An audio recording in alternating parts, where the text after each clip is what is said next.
What would you do if the people who pushed you out suddenly realized you were the only one who could save them? Ethan Cole used to sit at the top. Now he's walking into a boardroom where he's barely even invited. A single father who chose his son over his career. A strategist replaced by younger, hungrier blood. And today, in front of the very people who discarded him, he's about to prove that being underestimated is the most dangerous advantage of all. Stay with me until the end of this story.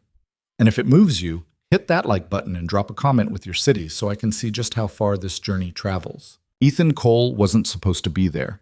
He stood outside the glass doors of the executive boardroom on the 42nd floor, watching shadows move behind frosted panels. Voices rose and fell. Laughter echoed faintly. Inside that room were people who had forgotten his name, or worse, remembered it only as a cautionary tale. He checked his phone. 9:47 a.m. His son's school pickup was at 3:15. He'd have to leave by 2:45 at the latest. That gave him about 5 hours to do what he came here to do. If they even let him speak.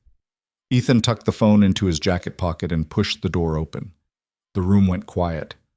12 faces turned toward him, some curious, some annoyed. A few didn't even look up from their tablets. At the head of the table sat Gerald March, the CEO, a man with silver hair and a handshake that could crush bones. He raised an eyebrow. "Ethan," Gerald said slowly, "I didn't realize you were on the agenda." "I'm not," Ethan replied. He stepped inside and let the door close behind him. "But I think you'll want to hear what I have to say." A woman near the center of the table leaned back in her chair, arms crossed. Lena Vale, 30 years old, Stanford, MBA. 2 years at the company and already leading the biggest initiative in its history. She had sharp eyes and sharper words. "This is a closed session," she said coolly. "If you have concerns, you can submit them through proper channels." Ethan met her gaze. "I did. 3 weeks ago. No response." Lena's smile didn't reach her eyes. Then maybe it wasn't worth responding to. A few people shifted uncomfortably. Gerald cleared his throat. "Ethan, we're in the middle of finalizing the Vanguard rollout. Unless this is urgent." "It is," Ethan interrupted, "because if you move forward with the current model, you're going to lose everything." The room stiffened. Lena's expression didn't change, but her fingers tapped once against the table. "That's a bold claim from someone who hasn't been in this building in 8 months. 9, Ethan corrected. "But I've been paying attention." "From the sidelines," Lena shot back, "while the rest of us have been doing the actual work." Ethan didn't flinch. He'd expected this. Lena had been brought in to replace him. Not officially, but everyone knew it. When Ethan had stepped back to take care of his son after his ex-wife walked out, the company hadn't waited. They'd filled his seat before it was even cold. And Lena had filled it well. She was smart, ruthless, everything the board wanted, everything Ethan used to be. "I'm not here to undermine you," Ethan said quietly. "I'm here because I found something you missed." Lena's eyes narrowed. "There's nothing to miss. We've run every scenario, every model. This project has been vetted by 15 analysts and approved by external consultants. And yet," Ethan said, "none of them caught it." Gerald leaned forward. "Caught what?" Ethan set his laptop on the table and opened it. "Give me 5 minutes." "No," Lena said flatly. "We don't have time for this." "You'll have even less time when your model collapses 3 weeks after launch," Ethan replied. The room bristled. One of the junior executives, Mark Sullivan, a guy Ethan used to mentor, looked down at his notes like he wanted to disappear. Mark had been green when Ethan first brought him onto the strategy team. Now he sat 2 seats away from Lena, part of her inner circle. Gerald raised a hand. "Lena, let him talk." Lena's jaw tightened, but she said nothing. Ethan turned the laptop around so the screen faced the table. On it was a detailed breakdown of the Vanguard project, a massive infrastructure initiative designed to expand the company's global logistics network. It was bold, expensive, and if it worked, it would triple their market share in 5 years. Your model assumes steady demand growth across all regions," Ethan began. "But it doesn't account for regional volatility in 3 key markets, Southeast Asia, Eastern Europe, and Sub-Saharan Africa. In each of those areas, there are active regulatory shifts happening right now that will directly impact your supply chain." Lena scoffed. "We factored in regulatory risk. It's part of the contingency plan." "You factored in static risk," Ethan said, But these aren't static, they're accelerating. And when they hit, they won't just slow you down, they'll lock you out entirely. He clicked to the next slide. It showed a timeline. 3 weeks after the projected launch date, a red line appeared across the chart. This is when the first regulation takes effect in Jakarta, Ethan explained. It restricts foreign logistics firms from operating in certain zones. Your current plan puts 60% of your Southeast Asian operations in those zones. Lena's expression flickered, just for a second. Ethan continued. 2 weeks later, the same thing happens in Poland. Then Kenya. By month 2, you'll have lost access to 35% of your projected infrastructure. And because your financing model is front-loaded, you won't have the capital to pivot. The room was silent now. Gerald leaned back in his chair, fingers steepled. And you're certain about this? I've been tracking it for 3 months, Ethan said. I have contacts in each of those regions, legal experts, policy advisors, people who see these changes before they're announced publicly. Lena's voice was ice. If this was such a critical issue, why didn't you bring it up sooner? I tried, Ethan said. You didn't respond. Because you're not part of this team anymore. I know. The words hung in the air. One of the board members, Patricia Chen, the CFO, spoke up. Ethan, even if what you're saying is true, we're already committed. We've signed contracts. Investors are locked in. We can't just pull the plug. I'm not asking you to pull the plug, Ethan said. I'm asking you to recalibrate before it's too late. Recalibrate how? Patricia pressed. Ethan closed the laptop. I rebuilt the model. Lena's head snapped toward him. You what? I rebuilt it, Ethan repeated. Using the same framework, same goals, but I restructured the regional allocations, shifted the timeline, and rerouted the supply chain to avoid the restricted zones entirely. He pulled up another slide. This one showed a new map, different hubs, different timelines, different partnerships. This version, Ethan said, doesn't just avoid the regulatory traps. It positions you ahead of them. You're not reacting to policy changes, you're anticipating them. And in doing so, you open up access to markets your competitors won't even see coming. Gerald's eyes scanned the screen. How long did this take you? 3 months, Ethan said. Nights, weekends? Whenever my son was asleep. Lena's voice was low. You had no authority to do this. I know, Ethan said, but I did it anyway. She stared at him. For the first time, there was something other than hostility in her expression. Maybe surprise. Maybe respect.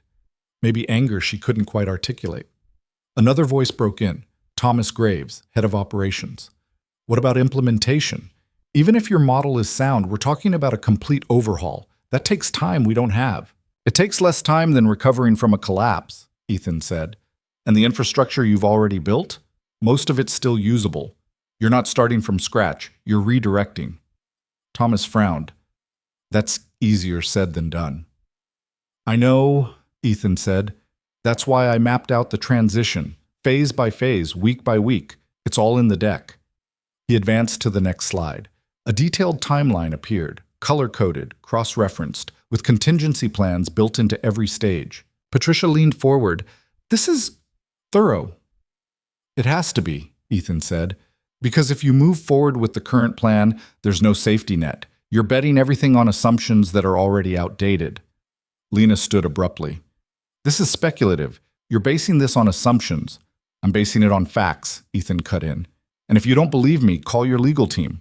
Ask them about the Jakarta ordinance. It's already been filed. It just hasn't been publicized yet. Lena's eyes flashed. You think you can walk in here after months of silence and... I think, Ethan said quietly, that I'm trying to save you from making a billion-dollar mistake. The room held its breath. Gerald spoke. What do you propose? Run the numbers, Ethan said. Stress test both models, mine and hers. See which one holds up under real-world conditions. He looked at Lena. If yours is better, you move forward.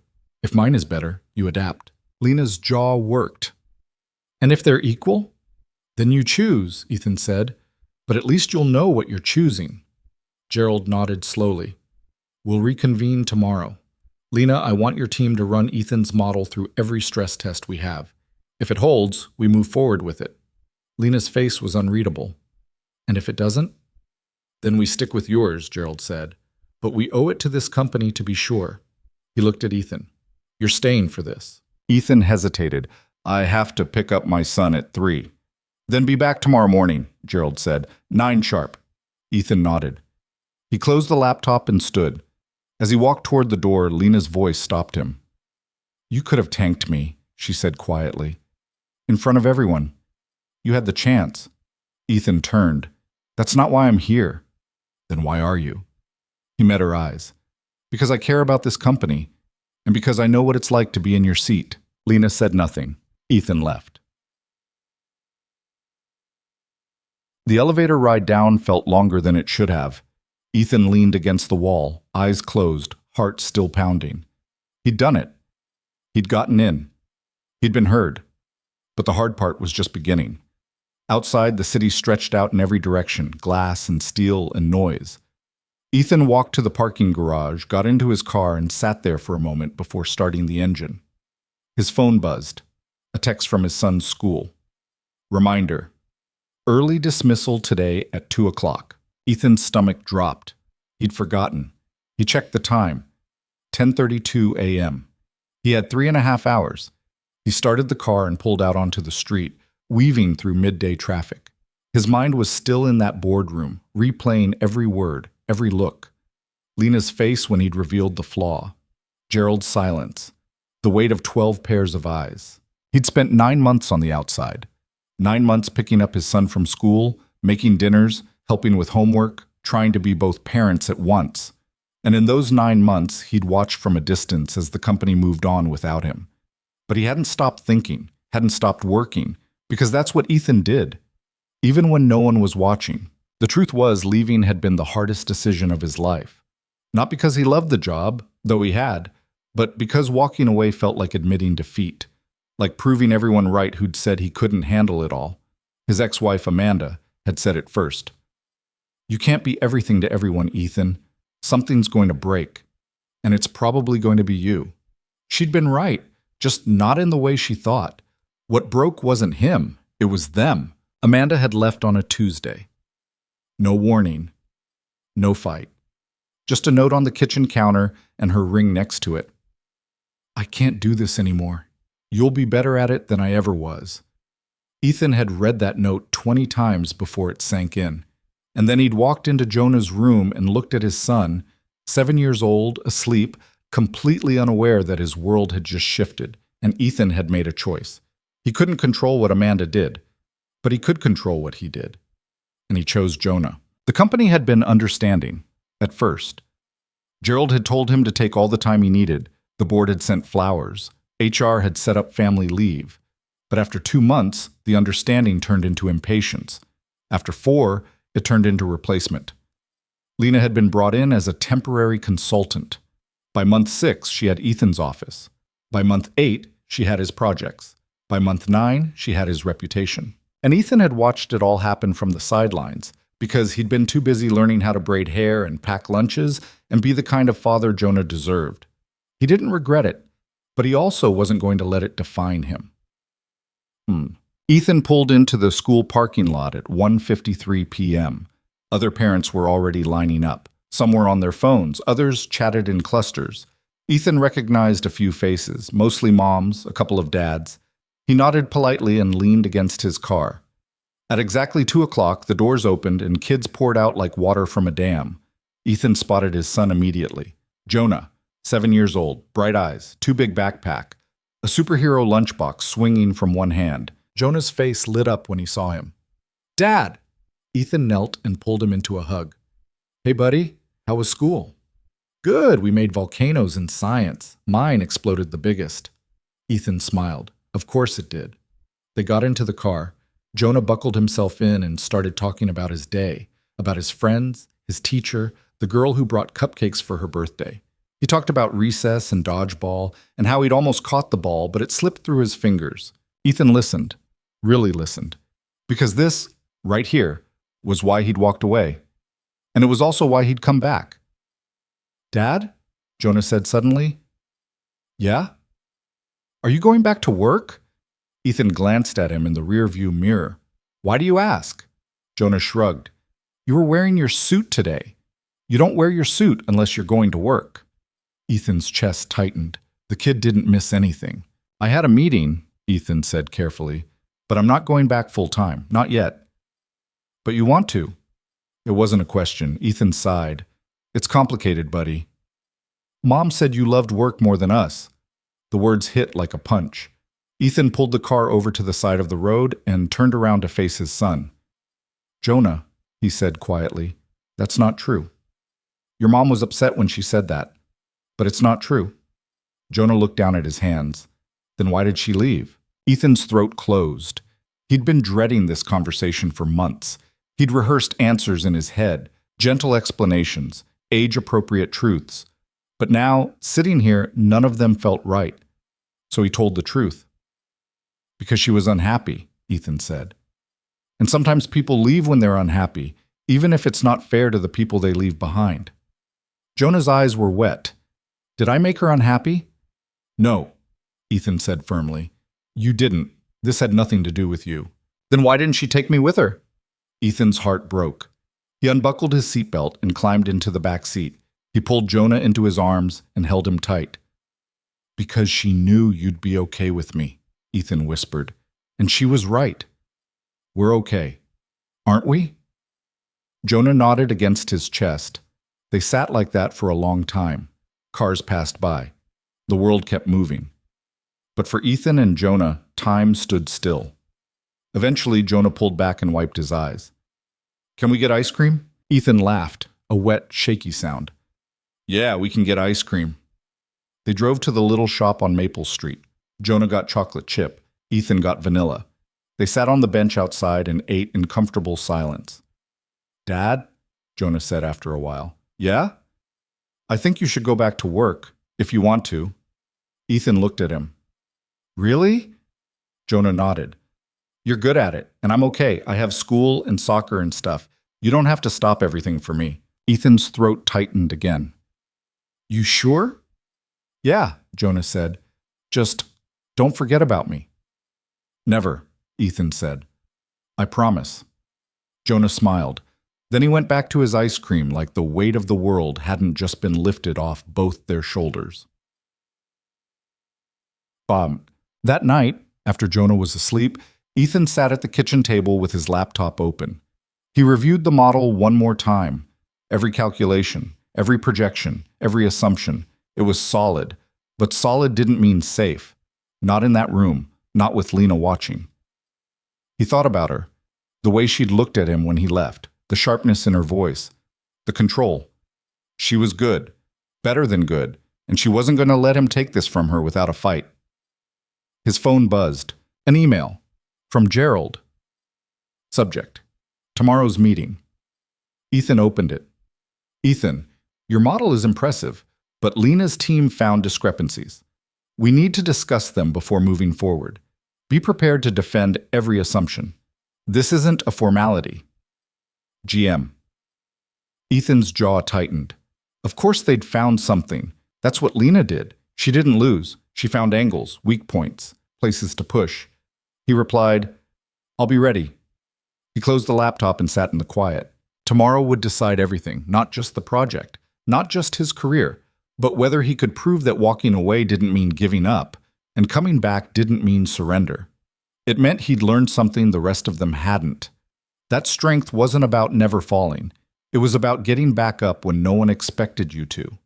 And Ethan Cole was about to show them exactly what that looked like. The next morning, Ethan woke at 5:30. He went for a run, something he used to do every day before Jonah, before Amanda, before everything changed. The city was still dark, the streets empty except for delivery trucks and early commuters. He ran hard, pushed himself, felt the burn in his lungs and the ache in his legs. By the time he got back, the sun was rising. He showered, got dressed, made breakfast for Jonah. By 7:45, they were in the car. Ethan dropped Jonah at school, watched him disappear through the doors, and then headed downtown. He arrived at the office at 8:50, 10 minutes early.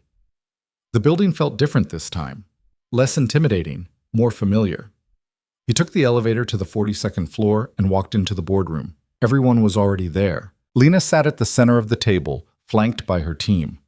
Mark Sullivan was there, along with 3 analysts Ethan didn't recognize. Patricia Chen sat across from them, reviewing something on her tablet. Thomas Graves was on a call in the corner, speaking in low tones. And at the head of the table, Gerald March waited. "Ethan," Gerald said, "right on time." Ethan set his laptop down and took a seat. Lena didn't look at him. "Let's get started," Gerald said. "Lena, you wanted to address some concerns?" Lena nodded. She pulled up a presentation on the main screen.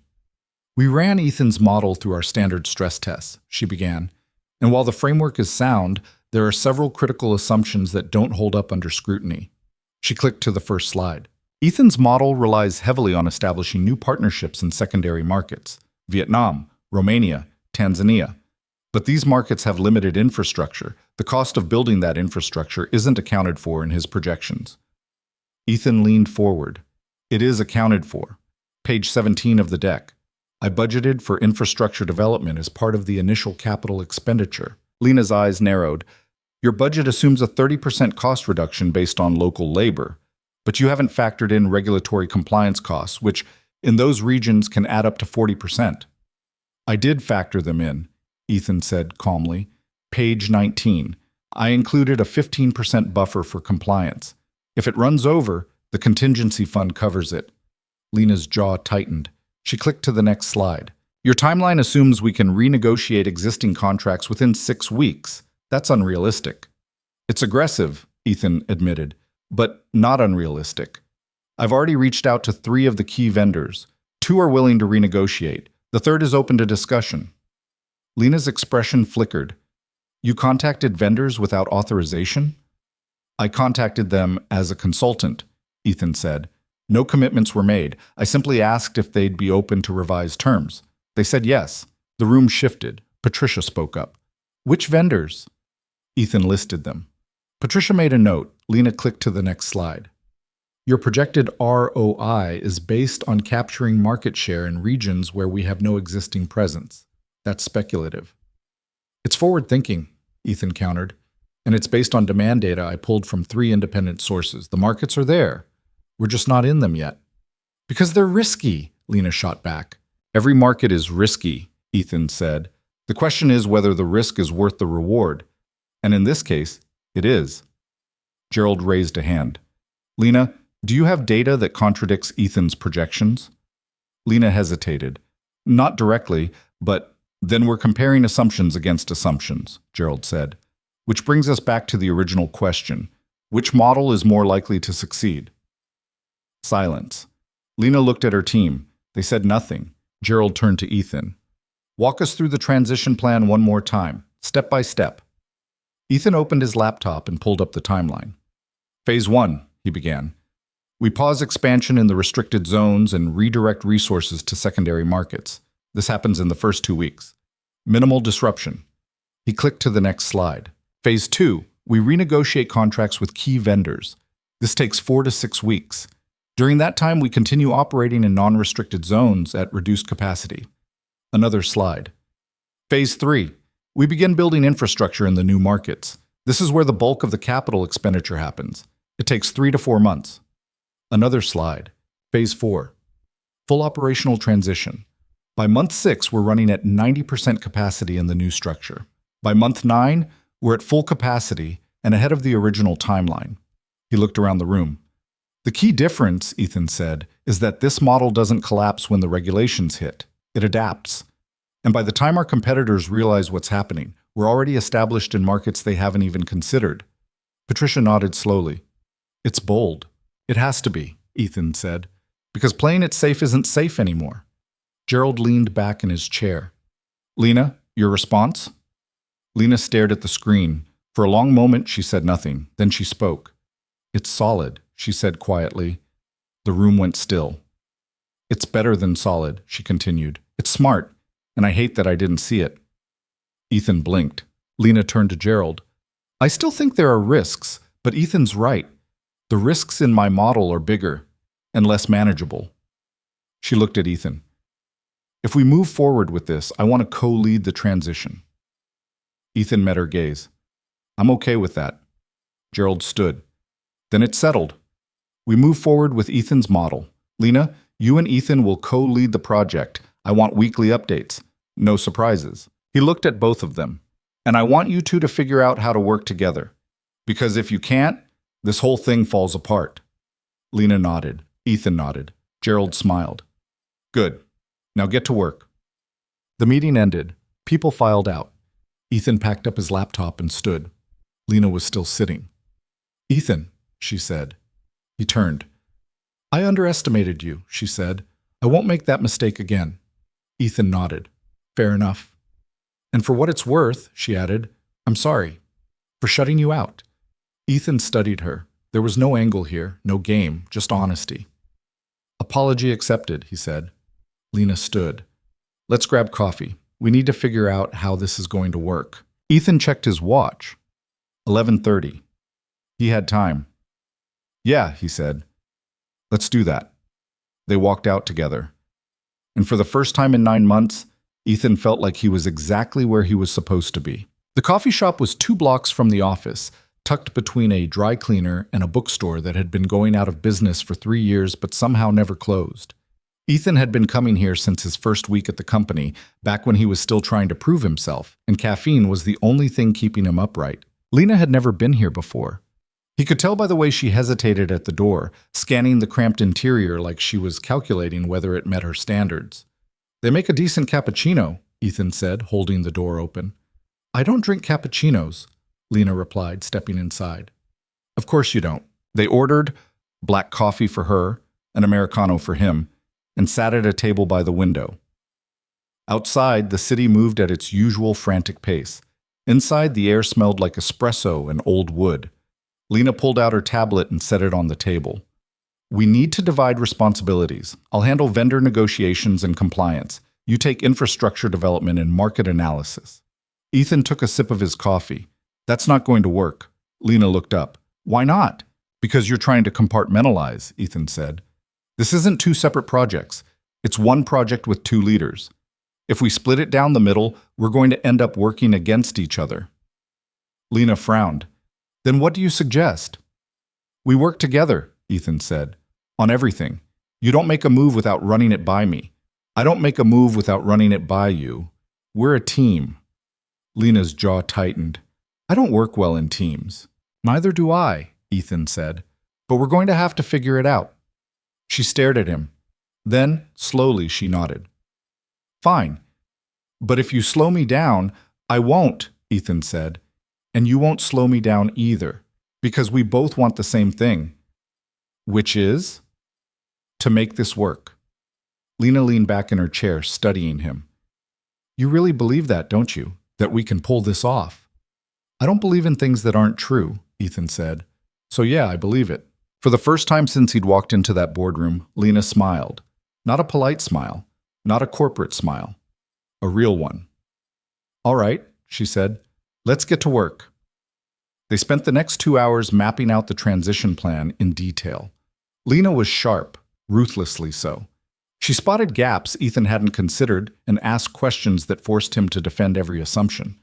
But she also listened.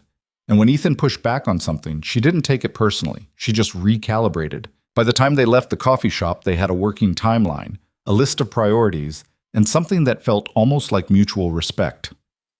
Same time tomorrow? Lena asked as they stepped onto the sidewalk. Ethan checked his watch, 1:45. He had 30 minutes before he needed to pick up Jonah. Can't, he said. I've got to get my son. Lena nodded. Right. I forgot. There was a pause. How old is he? She asked. 7. That's a good age. Ethan glanced at her. You have kids? No, Lena said. But my sister does. 2 boys. They're loud and exhausting, and she wouldn't trade them for anything. Ethan smiled. Yeah, that sounds about right. They stood there for a moment, the noise of the city filling the silence between them. See you tomorrow, Lena said finally. See you tomorrow. She turned and walked toward the subway. Ethan watched her go, then headed in the opposite direction toward the parking garage. The whole way to Jonah's school, he replayed the morning in his head. The meeting. The tension. The moment Lena had admitted his model was better. It hadn't been easy for her to say that, and it meant something that she had. Maybe this could actually work. Jonah was waiting by the front gate when Ethan pulled up. He climbed into the back seat and tossed his backpack onto the floor. "How was school?" Ethan asked. "Fine," Jonah said. "We had a pop quiz in math. I think I did okay." "Just okay?" Jonah shrugged. "I don't know. Mrs. Holloway makes them really hard." "You study?" "Yeah." "Then you probably did better than okay." Jonah looked out the window. "Maybe." They stopped at a red light. Ethan glanced in the rearview mirror. "You all right, bud?" Jonah hesitated. "Can I ask you something?" "Always." "Are you going back to work for real now?" Ethan's chest tightened. "Yeah, looks like I am." Jonah nodded slowly. "That's good. You seemed happier this morning." Ethan hadn't realized Jonah had noticed, but of course he had. Kids noticed everything. "I was happier," Ethan admitted. "But that doesn't mean I'm not happy being with you." "I know," Jonah said. "But you can be both, right?" "Yeah," Ethan said quietly. "I think I can." The light turned green. Ethan drove. That night, after dinner and homework and the usual bedtime routine, Ethan sat at his laptop and started going through the vendor contracts. There were 14 in total, spread across 6 countries. Renegotiating them was going to be a nightmare, but a necessary one. He opened the first file and started reading. 2 hours later, his phone buzzed. A text from Lena. "Just reviewed the Jakarta ordinance. You were right. It's worse than I thought. We need to move fast." Ethan replied, How fast?" 2 weeks, maybe less." Ethan stared at the screen. 2 weeks to renegotiate contracts, redirect resources, and restructure an entire supply chain. It was borderline impossible. But impossible was just another word for hard. He texted back, "Then we start tomorrow." "Already drafting the proposal. I'll send it to you tonight." Ethan set the phone down and rubbed his eyes. It was going to be a long few weeks, but for the first time in 9 months, he felt like he was moving forward instead of standing still. The next morning, Ethan was back at the office by 8. Lena was already there, sitting in one of the conference rooms with her team. She waved him in. "We've got a problem," she said without preamble. Ethan sat down. "What kind of problem?" "The vendor in Poland, Kowalski Logistics. They're not willing to renegotiate. They want to stick with the original contract. Did you offer them the incentive package?" "I did. They're not interested." Ethan frowned. "Why not?" "Because they don't think we're serious," Lena said. "They think this is a temporary pivot, and we'll come back to the original plan in 6 months.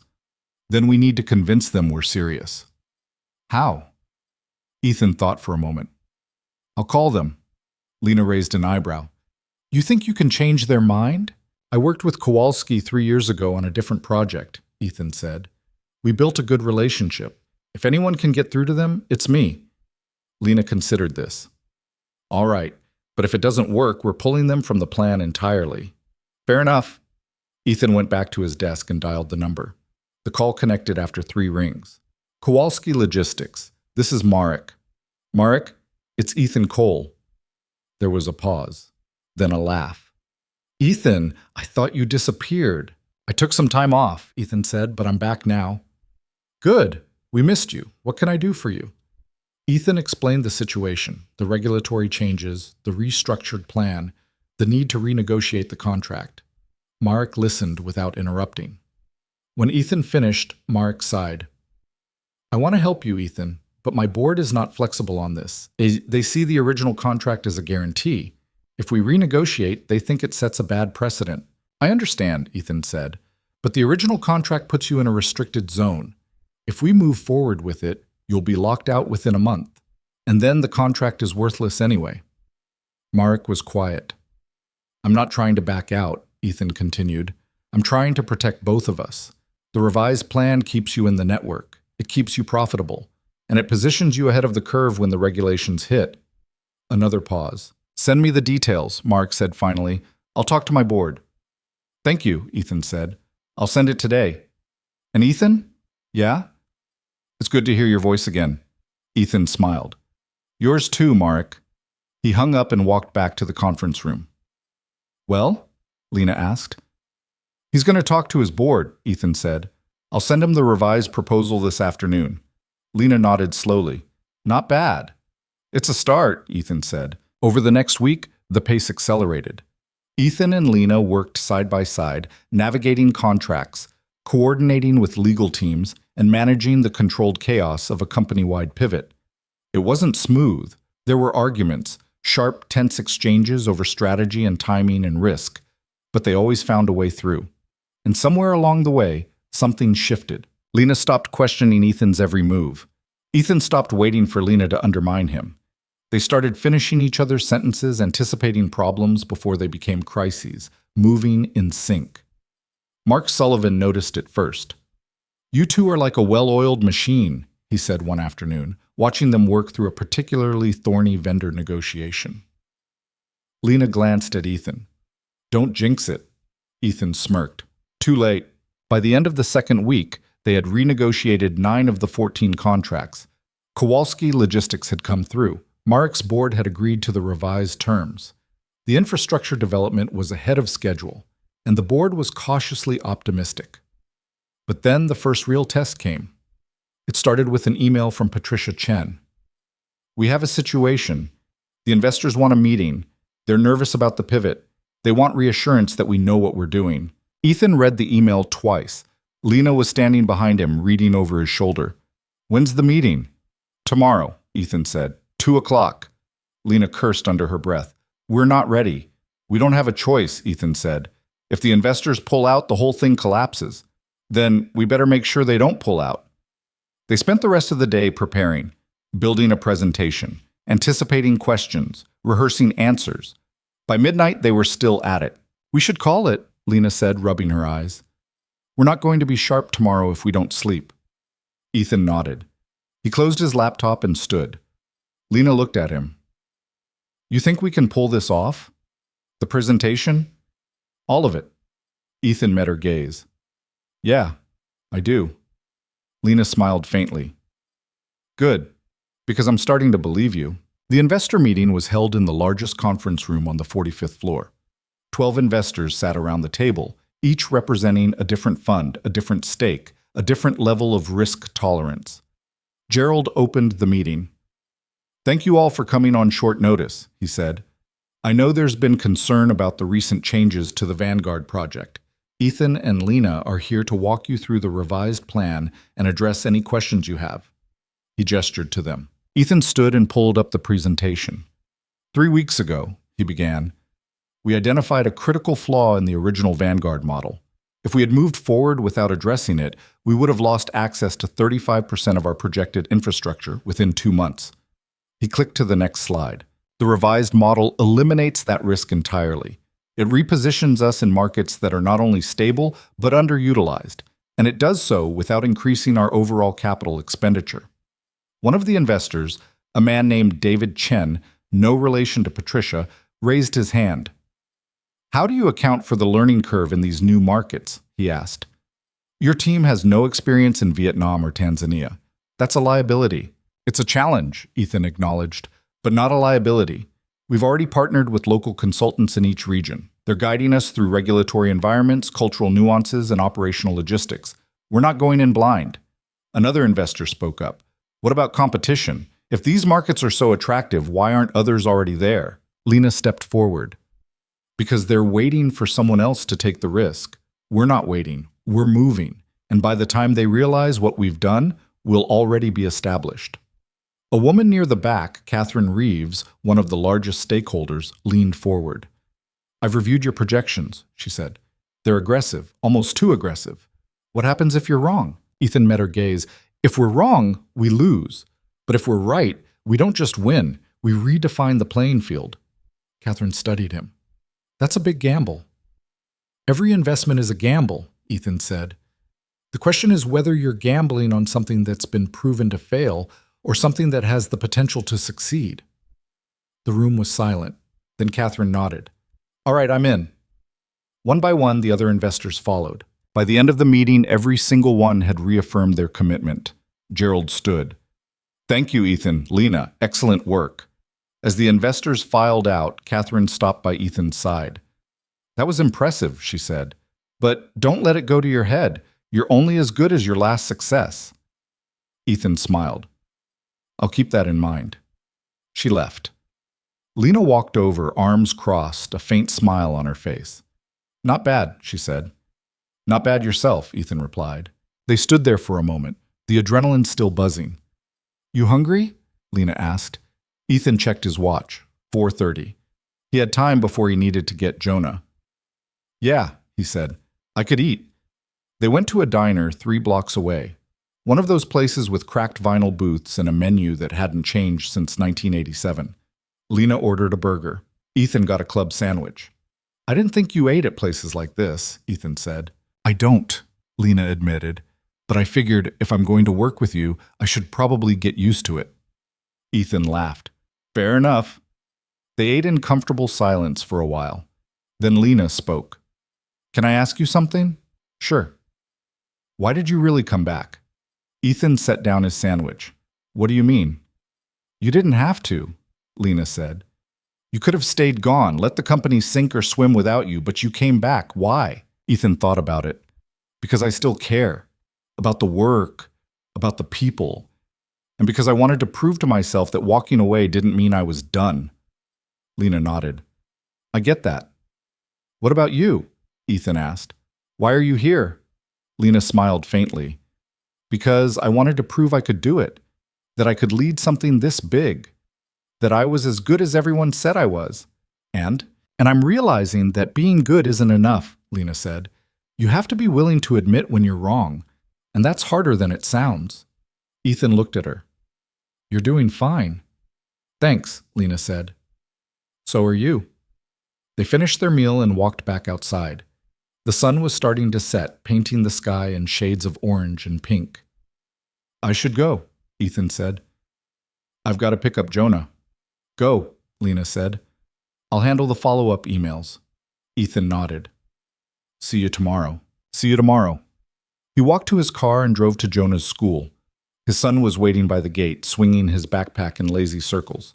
"Hey, Dad," Jonah said, climbing in. "Hey, bud. How was your day?" "Good. We started a project on the solar system. I picked Jupiter." "Nice choice." Jonah grinned. "It's the biggest one." They drove home, and Ethan made dinner, spaghetti, Jonah's favorite. They ate together, talked about school and planets and everything in between. Later, after Jonah was in bed, Ethan sat on the couch with his laptop and went through the day's emails. There was one from Lena, sent 30 minutes ago. "Investors are locked in. All contracts finalized except 2. We're ahead of schedule. Good work today." Ethan smiled and typed back. "Couldn't have done it without you." A minute later, she replied, "I know." Ethan laughed and closed the laptop. For the first time in a long time, he felt like everything was exactly where it needed to be. The work, the balance, the future. And as he sat there in the quiet of his living room, he realized something. He wasn't just rebuilding his career, he was rebuilding himself. And this time, he was doing it right. The call came at 6:47 in the morning. Ethan was making breakfast, scrambled eggs and toast, when his phone lit up on the counter. Lena's name flashed across the screen. He answered on the second ring. "It's early," he said. "We have a problem." Lena's voice was tight, controlled, but Ethan could hear the edge underneath. He set down the spatula. "What kind of problem?" "The kind that could kill the whole project." Ethan's stomach dropped. "I'm listening." "The Tanzania partnership just fell through. The local firm we were working with, Nintendo Solutions, they pulled out. No warning, no explanation, just a 3-line email saying they're terminating the agreement." Ethan ran a hand through his hair. "When did this happen?" "Sometime last night. I just saw the email 20 minutes ago." "Did they give a reason?" "No, and they're not answering calls." Ethan cursed under his breath. Nintendo Solutions was the linchpin of the East African expansion. Without them, the entire regional strategy collapsed. And if that collapsed, the investor confidence they'd just secured would evaporate overnight. "How bad is it?" Ethan asked. "Bad," Lena said. "We can't move forward in Tanzania without a local partner. The regulatory environment won't allow it. And if we pull Tanzania from the plan, we lose 15% of our projected ROI. Ethan thought fast. "What about backups? Did we vet any other firms?" "2, Lena said. But they were second tier. Nintendo was the only one with the infrastructure and political connections we needed. Then we need to find out why they pulled out. I already tried. They won't talk to me. Then I'll try, Ethan said. There was a pause. You think you can get through to them? I don't know, Ethan admitted, but sitting here isn't going to solve anything. All right, Lena said. I'll keep working the backup options. You see what you can find out. Ethan hung up and looked at the stove. The eggs were starting to burn. He turned off the heat and called upstairs. Jonah, breakfast is ready! Footsteps thundered down the stairs. Jonah appeared in his pajamas, rubbing his eyes. Is it Saturday? He asked. No, bud, it's Thursday. Then why are you home? Ethan plated the eggs, slightly charred but edible, and set them on the table. I'm leaving in a few minutes. I just wanted to make sure you had breakfast first. Jonah sat down and picked up his fork. Is everything okay? Ethan hesitated. He didn't want to lie, but he also didn't want to worry his son. It's work stuff, Ethan said. Nothing you need to worry about. Jonah looked at him with those big knowing eyes. You look worried, Ethan sighed. Yeah, I am, but I'm going to figure it out. Jonah nodded and went back to his eggs. You always do. Ethan reached across the table and ruffled his son's hair. Thanks, bud. By the time Ethan dropped Jonah at school and got to the office, it was 8:30. Lena was already in the conference room, phone pressed to her ear, pacing. She hung up when she saw him. Any luck? Ethan asked. No. The backup firms are either too small or too expensive. We'd be starting from scratch, and we don't have time for that. Ethan set his laptop on the table and opened it. I'm going to try a different angle. Which is? I'm going to call Samuel Okafor. Lena frowned. Who's that? A consultant I worked with on a project in Lagos 4 years ago. He's connected all over East Africa. If anyone knows what happened with Nintendo, it's him. Lena nodded. Do it. Ethan dialed the number. It rang 6 times before someone picked up. Ethan Cole, a warm voice said. I was wondering when I'd hear from you. Ethan smiled despite himself. Samuel, it's been too long. Far too long. What brings you back to my part of the world? Ethan explained the situation, the partnership, the sudden withdrawal, the silence. Samuel listened. When Ethan finished, there was a long pause.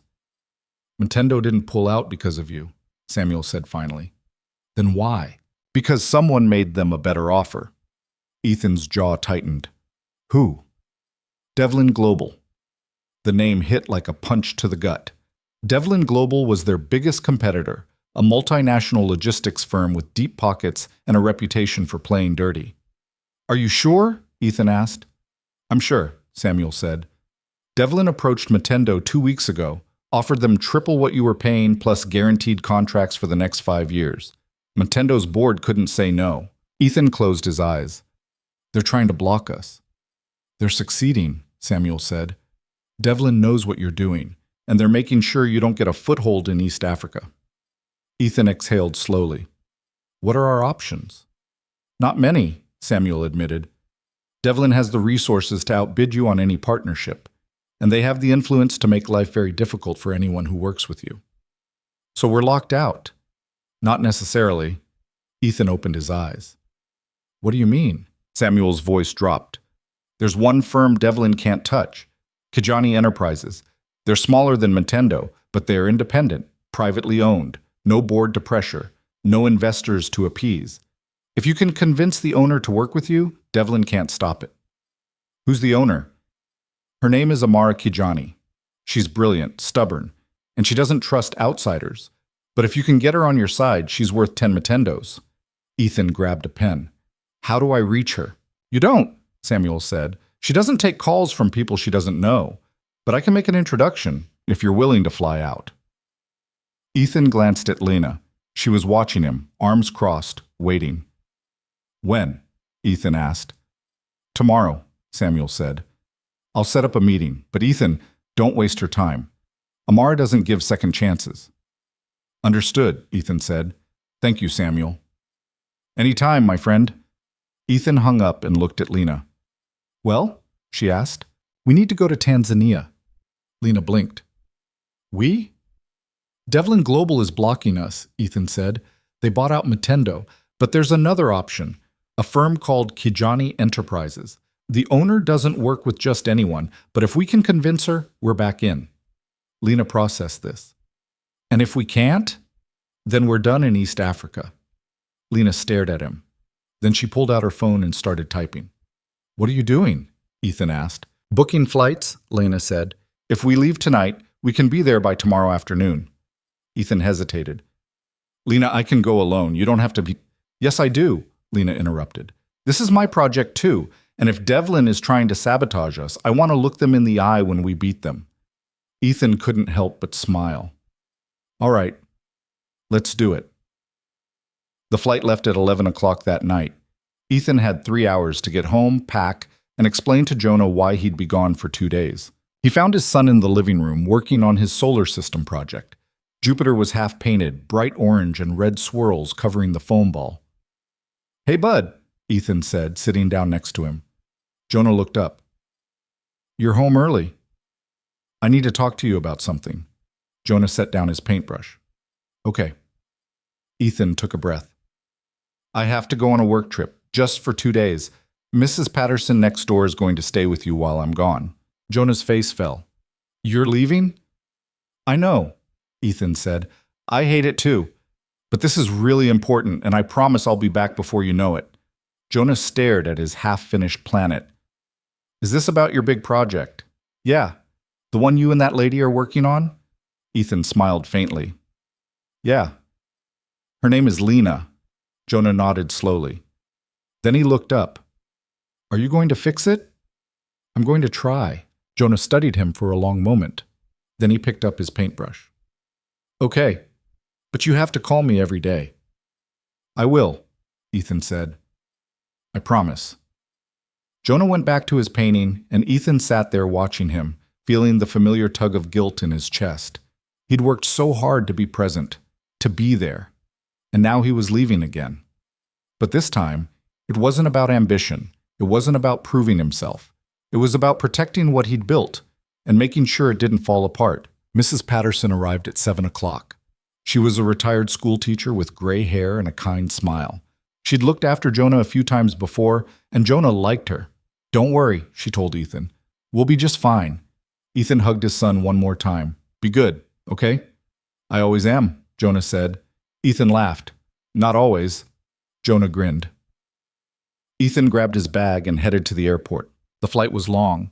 Ethan tried to sleep but couldn't. His mind kept running through scenarios, possibilities, things that could go wrong. Lena sat across the aisle, working on her laptop. She didn't look up once. Around hour 7, Ethan finally spoke.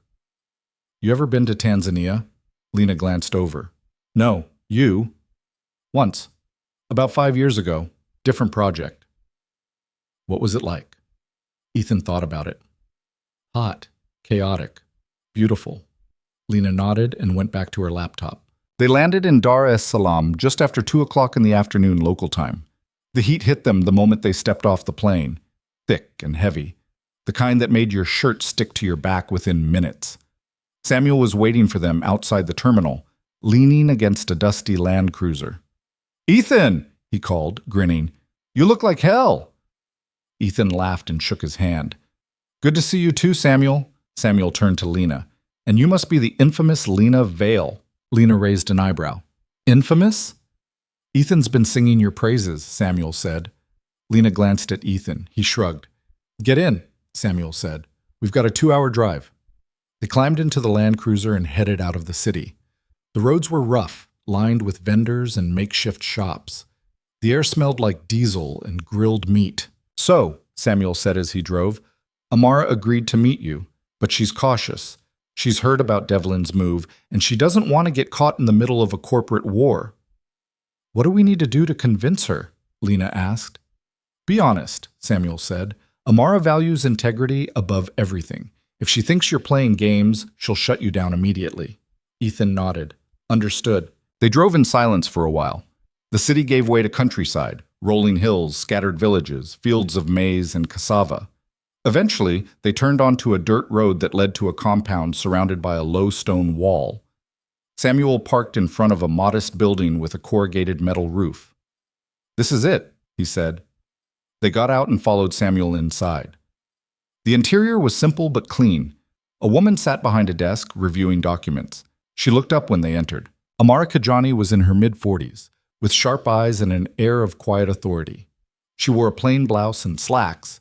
No jewelry, no pretense. "Samuel," she said, standing. "You're late."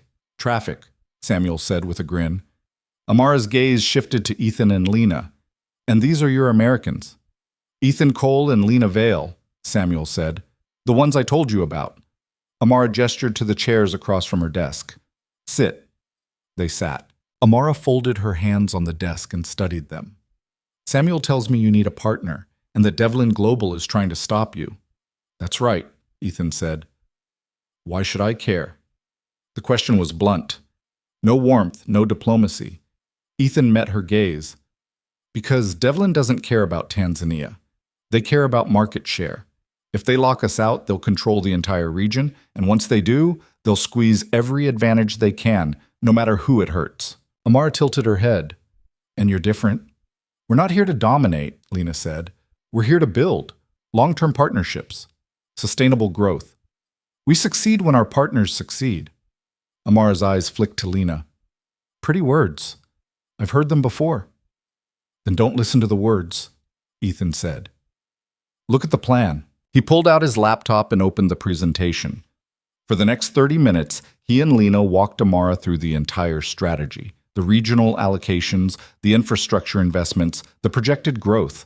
Amara asked questions, hard questions. She challenged every assumption, tested every projection, pushed back on every claim. And Ethan and Lena answered, calmly, honestly, without exaggeration. When they finished, Amara leaned back in her chair. "You've done your homework," she said. "We had to," Ethan said. Amara was quiet for a long moment. Then she spoke. "Devlin offered me a deal too. Did Samuel tell you that?" Ethan's stomach tightened. "No." "They came to me 3 days ago," Amara said. "Offered me twice what you're proposing, plus guaranteed exclusivity." Lena's jaw tightened. And I turned them down." Ethan blinked. "Why?"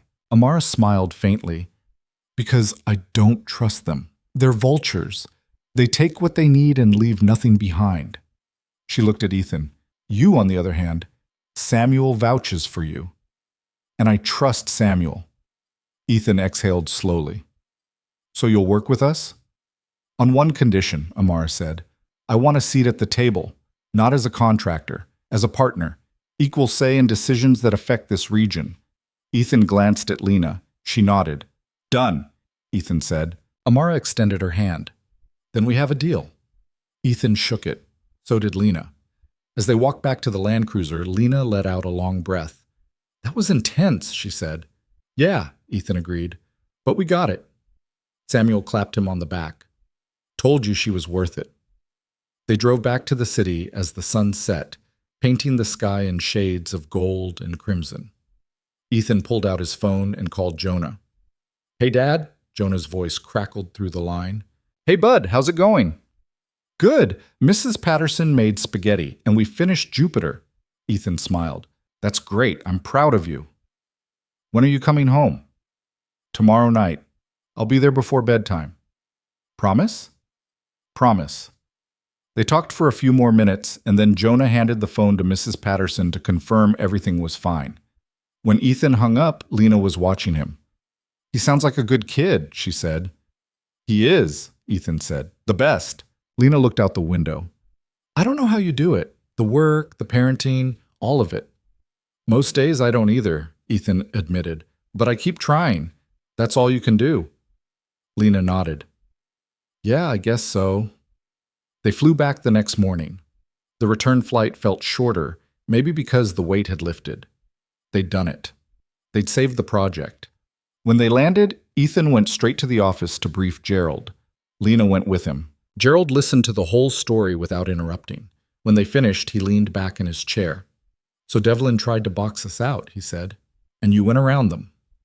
"We had to," Ethan said. Gerald smiled. "Good. That's exactly what I wanted to hear." He stood and shook both their hands. "Excellent work, both of you." As they left Gerald's office, Lena turned to Ethan. "Drink?" Ethan checked his watch. 6:15. He still had time. "One drink," he said. They went to the same diner as before. Lena ordered whiskey. Ethan ordered a beer. To Tanzania, Lena said, raising her glass. To Amara, Ethan added. They clinked glasses and drank. For a while they sat in comfortable silence. Then Lena spoke. I underestimated you again. Ethan looked at her. How so? When you said you'd fix it, I didn't think you actually could. I thought it was just confidence, but you delivered. Ethan shrugged. We delivered, together. Lena smiled. Yeah, we did. She took another sip of her drink. You know, when I first took this job, I thought I had something to prove. That I needed to be the smartest person in the room, the toughest, the one who never made mistakes. And now? Now I'm realizing that's exhausting, Lena said. And it's not what actually matters. Ethan nodded. What matters is getting it right, even if it means admitting you were wrong first. Exactly, Lena said. They finished their drinks, and Ethan stood. I need to get home, he said. Jonah's waiting. Go, Lena said. I'll handle the follow-up. Ethan smiled. Thanks. He drove home, pulled into the driveway, and walked through the front door. Jonah was on the couch, watching cartoons. He jumped up when he saw Ethan. Dad! Ethan caught him in a hug. Hey, bud. I'm home. You made it before bedtime. I promised, didn't I? Jonah grinned. They spent the rest of the evening together. Dinner, homework, a chapter of the book they were reading. And when Ethan finally tucked Jonah into bed, his son looked up at him with sleepy eyes. I'm glad you're home, Jonah said. Me too, Ethan whispered. He turned off the light and closed the door. Downstairs, Ethan sat on the couch and let the exhaustion wash over him. It had been 2 days, 2 countries, one impossible problem, and they'd solved it. But more than that, he'd proven something to himself, that he could do this, the work, the balance, the life. He could be the father Jonah needed and the leader the company needed. At the same time, it wasn't easy, it wasn't smooth, but it was real. And that was enough. The next 3 weeks moved faster than Ethan thought possible. The Tanzania partnership was finalized. Amara proved to be everything Samuel had promised, sharp, resourceful, and relentless. She didn't just execute the plan, she improved it. Within 10 days, she'd identified inefficiencies in the original logistics framework and proposed adjustments that cut costs by 12% without sacrificing quality. Lena was impressed. So was Gerald. The board scheduled a final review meeting for the end of the month, a formal presentation to approve the full rollout of the Vanguard project. If they passed, the company would commit $2 billion to the initiative. If they failed, everything stopped. No pressure. Ethan spent his days coordinating with teams across 4 continents. His nights were a blur of spreadsheets, conference calls, and revisions. He saw Jonah in the mornings before school and again at bedtime, but the hours in between were swallowed whole by work. It was exactly the kind of pace that had broken him before. But this time, something was different. He wasn't doing it alone. Lena had become more than a co-leader. She'd become a partner in the truest sense. When Ethan was drowning in vendor contracts, she took over the compliance reviews. When she got stuck in a negotiation with the Romanian logistics team, Ethan stepped in and closed the deal. They didn't just divide the work, they shared it. And somehow, that made it manageable. One Friday afternoon, Ethan was in his office reviewing the final presentation when Lena knocked on the doorframe. Got a minute? She asked. Always, Ethan said, gesturing to the chair across from his desk. Lena sat down and set a folder in front of him. I've been thinking about the board meeting. Yeah? We need to address the Devlin situation head on. Ethan frowned. What do you mean? They're not going to just let this go, Lena said. They tried to block us in Tanzania. They failed. But they're going to try something else. And if we don't acknowledge it in the presentation, the board is going to ask about it anyway. Ethan leaned back in his chair. You think they're planning another move? I know they are, Lena said. I got a call yesterday from one of my contacts at a trade publication. Devlin's been circulating a story that our model is unstable, that we're overextended and headed for a collapse. Ethan's jaw tightened. They're running a smear campaign. Exactly, Lena said. And if the board hears about it before we address it, they're going to get nervous. Ethan thought for a moment. So we get ahead of it. We acknowledge the competition, acknowledge the risk, and show them why our model is stronger. Lena nodded. That's what I was thinking, but we need proof. Hard data that Devlin's wrong. We have it, Ethan said. The stress tests, the contingency plans, the partnerships we've already locked in. It's all there. Then we need to make it bulletproof, Lena said. Because if Devlin gets even a crack to exploit, they will. Ethan looked at her. You're really worried about this. I'm cautious, Lena said. There's a difference. Ethan smiled faintly. All right, let's make it bulletproof. They spent the rest of the afternoon reworking the presentation. They added a section on competitive threats, backed by data showing how the Vanguard model outperformed Devlin's approach in every measurable category. They anticipated every possible question the board could ask and prepared answers for each one. By the time they finished, it was past 7 o'clock. Lena stretched and rubbed her eyes. I think we're ready. Yeah, Ethan said. I think we are. Lena stood and grabbed her bag. You heading out? Ethan glanced at the clock. In a few minutes, I need to pick up Jonah from his friend's house. Lena paused at the door. How's he doing? With everything? He's good, Ethan said. Better than I expected, actually. He's been really understanding about the hours. That's because he trusts you, Lena said. Ethan looked at her. Yeah, I hope so. Lena smiled. He does. I can tell. She left, and Ethan sat there for a moment, her words settling over him. Then he grabbed his jacket and headed out. Jonah was waiting on the front porch of his friend's house when Ethan pulled up. He waved goodbye to his friend's mom and climbed into the car. Hey, Dad, Jonah said, buckling his seatbelt. Hey, bud, how was it? Good. We played video games and made a fort. Sounds like fun. They drove in silence for a few minutes. Then Jonah spoke. Dad? Yeah? Are you going to be working this much forever? Ethan's chest tightened. What do you mean? You've been really busy lately, Jonah said, and I know it's important, but I miss you. The words hit harder than they should have. Because Jonah wasn't complaining. He wasn't angry.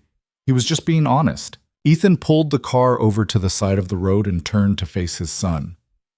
Jonah, he said quietly, I know I've been working a lot, and I'm sorry, but this is only temporary. Once the big presentation is done, things will slow down, I promise. Jonah looked at him. Really? Really, Ethan said. And even when I'm busy, you're still the most important thing to me. You know that, right? Jonah nodded. I know. Ethan reached over and ruffled his hair. Tell you what, after the presentation, let's take a weekend trip. Just the two of us. Wherever you want to go. Jonah's eyes lit up. Really? Really? Can we go to the lake? The one with the cabins? Ethan smiled. Yeah, we can do that. Jonah grinned. Okay, deal. They drove the rest of the way home, and Ethan felt the weight on his chest lift just a little. He was doing his best, and maybe that was enough. The weekend before the board meeting, Ethan and Lena met one last time to run through the presentation.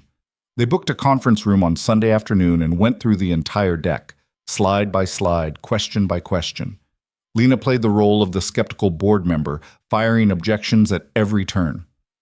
Why should we trust your projections when the market is this volatile? She asked. Because our projections are based on conservative estimates, Ethan replied. We've built in buffers at every stage. Even if demand drops by 20%, we're still profitable. What about Devlin's claim that you're overextended? We're not overextended. We're strategic. We've diversified our partnerships across multiple regions to mitigate risk. If one market underperforms, the others compensate. Lena nodded. Good. But you need to say it with more conviction. The board needs to believe you're not just prepared. You're confident. Ethan ran it again. This time, his voice was steadier, stronger. Lena smiled. Better. They went through the entire presentation 3 more times. By the end, Ethan could recite every slide from memory. You ready? Lena asked. Ethan exhaled. As ready as I'll ever be. Lena packed up her laptop. You know, when I first met you, I thought you were washed up, a guy who couldn't handle the pressure and walked away. Ethan raised an eyebrow. And now? Now I think you're the toughest person I've ever worked with. Ethan blinked. That's unexpected. It's true, Lena said. Most people would have stayed gone, but you came back. You fought for this, and you didn't let anyone, including me, tell you it was impossible. Ethan looked at her. You fought for it too. Yeah, Lena said, but I needed you to remind me why it mattered. They stood there for a moment, the weight of everything they'd been through hanging between them. Thank you, Ethan said. Lena smiled. Don't thank me yet. Let's get through this meeting first. The board meeting was scheduled for Tuesday at 10 a.m. Ethan woke up that morning with his heart already racing. He made breakfast, got Jonah ready for school, and tried to act like it was just another day. But Jonah saw through it. You nervous? Jonah asked as they drove to school. A little, Ethan admitted. You're going to do great, Jonah said. Ethan smiled. Thanks, bud. And then we're going to the lake, right? Right. Jonah grinned and hopped out of the car. Ethan watched him disappear into the school, then drove to the office. Lena was already there, standing in the hallway outside the boardroom. She was wearing a charcoal suit and looked calm, composed. But Ethan could see the tension in her shoulders. Ready? She asked. Ready, Ethan said. They walked in together. The boardroom was packed. Gerald sat at the head of the table, flanked by Patricia Chen and Thomas Graves. The rest of the board members filled the remaining seats, 12 in total, and sitting in the back, arms crossed, was a man Ethan didn't recognize. Lena leaned over and whispered, That's Richard Langford, Devlin Global's chief strategist. Ethan's stomach dropped. What's he doing here? Gerald invited him, Lena said. He wanted to hear both sides. Ethan's jaw tightened. This wasn't just a presentation anymore. It was a showdown. Gerald stood. Thank you all for being here. As you know, we're here to review the final Vanguard proposal. Ethan and Lena will present first, followed by commentary from Richard Langford, who's here representing Devlin Global's perspective on the competitive landscape. Richard smiled. It was the kind of smile that didn't reach his eyes. Gerald gestured to Ethan. The floor is yours. Ethan stood and pulled up the presentation. For the next 45 minutes, he and Lena walked the board through the entire plan. They covered the regional allocations, the infrastructure investments, the partnerships, the timelines. They addressed every risk, every contingency, every possible point of failure, and they did it flawlessly. When they finished, the room was silent. Then Patricia spoke. That was thorough, impressive even, but I'd like to hear Mr. Langford's perspective. Richard stood. He didn't bother with a presentation. He just spoke. I'll be blunt, he said. What Ethan and Lena have proposed is ambitious, but it's also reckless. They're betting the company's future on untested markets and unproven partnerships. And they're doing it while Devlin Global is already established in the regions they're targeting. He looked at Ethan. You talk about diversification, but diversification is just another word for spreading yourself too thin. You're trying to be everywhere at once, and that's a recipe for failure. Ethan kept his expression neutral. We're not trying to be everywhere. We're being strategic. We're entering markets where Devlin hasn't established dominance yet. Because those markets are too risky, Richard shot back. There's a reason we haven't moved into Tanzania or Romania at scale. The infrastructure isn't there. The political stability isn't there. You're building castles on sand. Lena stood. With respect, Mr. Langford, that's not true. We've done extensive due diligence on every market, and we've partnered with local firms who know the landscape better than any outsider ever could. Richard smiled. Like Kajani Enterprises? Lena's eyes narrowed. Yes. A firm with no track record in large-scale logistics, Richard said. A firm run by one person with no corporate backing. That's not a partnership, that's a liability. Ethan felt the room shift. Richard was good. He was planting doubt with every sentence, but Ethan had been ready for this. Amara Kajani has successfully managed logistics operations in East Africa for 15 years, Ethan said calmly. She's built relationships with every major regulatory body in the region, and she's done it without corporate backing because she doesn't need it. She's independent, which means she's not beholden to anyone but her clients. Richard shrugged. Independence is another word for isolation. When things go wrong, and they will, she won't have the resources to recover. That's why we're partnering with her, Lena said. We provide the resources. She provides the expertise. It's complementary. Richard looked at Gerald. You're putting $2 billion into a plan built on hope and untested relationships. Devlin Global offers certainty, proven infrastructure, established markets. If you want to grow, work with someone who's already done it. The room was quiet. Then Ethan spoke. Devlin offers certainty, he said, but certainty isn't the same as opportunity. You're asking this company to follow in Devlin's footsteps, to go where they've already been, to settle for second place. He looked around the room. We're not offering certainty, we're offering leadership. We're offering the chance to define the future instead of reacting to it. And yes, that comes with risk, but every major success in this company's history has come with risk. He looked at Gerald. You didn't build this company by playing it safe. You built it by taking smart risks, and that's what we're asking you to do now. Gerald leaned back in his chair, fingers steepled. Patricia spoke. What happens if Devlin undercuts you? If they drop their prices and force you out? They can't, Lena said. We've locked in long-term partnerships with pricing agreements. Devlin would have to operate at a loss to undercut us, and they won't do that. How do you know? Thomas asked. Because Devlin doesn't take losses, Ethan said. They're a publicly traded company. Their shareholders won't tolerate it. We're private. We have more flexibility. Richard smirked. You're betting that we won't fight you. That's a dangerous assumption. It's not an assumption, Ethan said. It's a calculation, and the numbers don't lie. The room fell silent again. Gerald stood. Thank you, Mr. Langford. You've given us a lot to think about. Richard nodded and left the room. Gerald looked at Ethan and Lena. We'll deliberate and give you our decision by end of day. Ethan and Lena walked out of the boardroom and into the hallway. Lena exhaled. That was brutal. Yeah, Ethan said, but we held our ground. Do you think it was enough? Ethan didn't answer right away. I don't know. They went to the coffee shop and waited. Hours passed. Ethan checked his phone every few minutes. Lena paced. Finally, at 4:47 p.m., Ethan's phone buzzed. An email from Gerald. Decision made. Come back to the office. Ethan showed Lena. They didn't say a word. They just walked.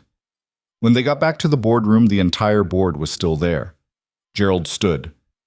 We've reviewed the proposal, he said, and we've considered Mr. Langford's objections. Ethan's heart pounded. The board has voted, Gerald continued, and the decision is unanimous. He paused. We're moving forward, full approval, $2 billion, effective immediately. Ethan felt the air leave his lungs. Lena's hand found his arm, squeezing once. Gerald smiled. Congratulations. Both of you. You've earned this. The room erupted in applause. Ethan and Lena shook hands with every board member. Patricia hugged them both. Thomas clapped Ethan on the back. And when it was over, Ethan and Lena walked out of that building into the fading sunlight. We did it, Lena said quietly. Yeah, Ethan said. We did. They stood there for a moment, letting it sink in. Then Lena turned to him. Drink? Ethan checked his watch. 5:30. He had time. One drink, he said. They went to the diner, ordered whiskey, raised their glasses. To the future, Lena said. To partnership, Ethan replied. They drank. And for the first time in weeks, Ethan felt like he could breathe. Later that night, Ethan sat on Jonah's bed and told him the news. We won, Ethan said. The project got approved. Jonah grinned. Does that mean we can go to the lake? Ethan laughed. Yeah, bud, we can go to the lake. Jonah threw his arms around him. I'm proud of you, Dad. Ethan held him tight. Thanks, Jonah. That means everything. He tucked his son in, turned off the light, and walked downstairs. He sat on the couch and let the silence settle over him. It had been the hardest fight of his life, but he'd won. Not just the project, but the balance, the respect, the proof that he could do both. And as he sat there in the quiet of his home, Ethan realized something. He wasn't the same person who'd walked away 9 months ago. He was stronger, wiser, more whole, and he was ready for whatever came next. The lake house smelled like pine and old wood, and something faintly sweet, maybe the wildflowers growing along the edge of the water. Ethan stood on the porch, coffee in hand, watching the morning light spread across the surface of the lake like liquid gold. The world was quiet here. No phones ringing, no emails pinging, just the sound of water lapping against the dock and birds calling to each other in the trees. Behind him, the screen door creaked open. Jonah stepped out, still in his pajamas, hair sticking up in every direction. Morning, bud, Ethan said. Jonah yawned and came to stand beside him. It's pretty here. Yeah, Ethan said. It is. They'd driven up Friday afternoon, just the two of them, and spent the weekend doing nothing important, fishing off the dock, skipping stones, making sandwiches that fell apart before they could eat them. It was the kind of weekend Ethan used to dream about when he was buried in work. Simple, unhurried, real. Jonah looked up at him. Can we stay one more day? Ethan smiled. We have to go back tomorrow. You've got school. I know, Jonah said, but it's nice here. It is, Ethan agreed. But home's nice too. Jonah nodded and went back inside to get dressed. Ethan stayed on the porch a little longer, letting the stillness settle over him. The past few weeks had been a whirlwind. Meetings, emails, conference calls with teams in 6 different time zones. The Vanguard project was officially underway. Infrastructure was being built. Partnerships were being formalized. Everything they'd fought for was happening, and Ethan was part of it. But he wasn't consumed by it. That was the difference now. He'd learned how to hold 2 things at once: ambition and presence, work and life, the drive to build something and the wisdom to know when to step back. It hadn't been easy, and it still wasn't perfect, but it was better, and better was enough. Later that morning, they packed up the car and started the drive home. Jonah fell asleep in the back seat, head against the window, mouth slightly open. Ethan glanced at him in the rearview mirror and felt that familiar tightness in his chest, the one that came from loving someone so much it almost hurt. He'd spent so long afraid of failing Jonah, afraid that choosing work meant abandoning his son, afraid that choosing his son meant giving up on himself. But the truth was simpler than that. You didn't have to choose, you just had to show up, every day, for both. They got home just after noon. Jonah woke up as they pulled into the driveway, blinking sleep from his eyes. We're home? He asked. We're home, Ethan said. They unloaded the car, and Jonah ran inside to check on his fish, a goldfish named Captain he'd won at a school carnival. Ethan carried the bags upstairs and started unpacking. His phone buzzed on the dresser, a text from Lena. Hope the lake was good. We need to talk Monday. Nothing bad, just important. Ethan stared at the message for a moment, then replied. The lake was perfect. See you Monday. He set the phone down and went back to unpacking. Monday morning came too fast. Ethan dropped Jonah at school and headed to the office. Lena was waiting in the conference room, 2 cups of coffee already on the table. You're early, Ethan said, sitting down. I couldn't sleep, Lena admitted. Ethan frowned. What's going on? Lena took a breath. I got a call last week. From a recruiter. Ethan's stomach tightened. Okay. There's an opportunity in Singapore. Chief Operating Officer for a tech firm that's expanding into logistics. It's a big job. Bigger than this. Ethan nodded slowly. And you're considering it. I don't know, Lena said. That's why I wanted to talk to you. Ethan leaned back in his chair. What do you want me to say? I want you to tell me if I'm crazy for even thinking about it, Lena said. We just got Vanguard approved. We're 3 months into the rollout. If I leave now... You're not crazy, Ethan interrupted. Lena looked at him. I'm not? No, Ethan said. You're ambitious. That's different. Lena let out a breath. But the timing is never perfect, Ethan said. If you wait for the perfect moment, you'll be waiting forever. Lena stared at her coffee. I don't want to leave you holding the bag. You're not, Ethan said. The project is solid, the team is strong, and I can handle it. Lena looked up. You're not mad? Why would I be mad? Ethan asked. You've worked your ass off for this company. If there's a better opportunity out there, you should take it. Lena's eyes were wet. She blinked and looked away. I thought you'd try to talk me out of it. I'm not going to do that, Ethan said. But I will say this. Whatever you decide, make sure it's what you actually want. Not what you think you're supposed to want.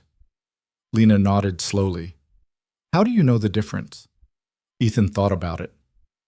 You ask yourself if it makes you feel more like yourself, or less. Lena was quiet for a long moment. Then she smiled. When did you get so wise? Ethan laughed.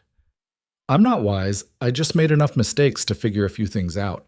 They sat there for a while, drinking their coffee in comfortable silence. Finally, Lena spoke. I'm going to take it. Ethan nodded. Good. But I'm not leaving until the transition is done, Lena said. I'm not walking out in the middle of this. I appreciate that, Ethan said. But don't stay just because you think you have to. Stay because you want to finish what we started. Lena smiled. I do want to finish it. Then let's finish it. Over the next 6 weeks, they worked side by side to hand off the pieces Lena had been managing. Ethan took over vendor negotiations. Mark Sullivan stepped up to handle compliance. Amara flew in from Tanzania for a week to finalize the East African operations. And through it all, Lena made sure everything was airtight before she left. On her last day, their office threw her a small going-away party. There was cake and awkward speeches and a card signed by everyone on the team. Lena smiled through it all, gracious and composed, but Ethan could see the emotion underneath. When it was over, she found him in his office. Got a minute? She asked. Always, Ethan said. Lena sat down across from him. I wanted to say thank you. For what? For not making this easy, Lena said. When I first started, I thought I had to be the smartest, the toughest, the one who never made mistakes. And you showed me that wasn't true.